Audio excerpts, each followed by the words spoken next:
ఒక తోటలో ఒక కొమ్మలో ఒక పువ్వు పూసింది.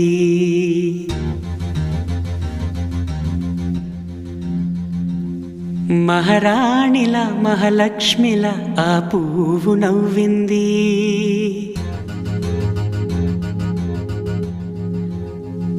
అలాగే నవ్వుతూ ఉండాలని,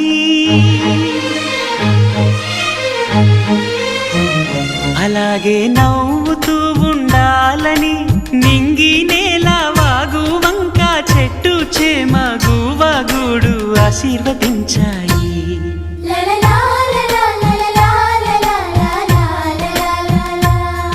ఒక తోటలో ఒక కొమ్మలో ఒక పువ్వు పూసింది. మహారాణిలా మహాలక్ష్మిలా ఆ పువ్వు నవ్వింది.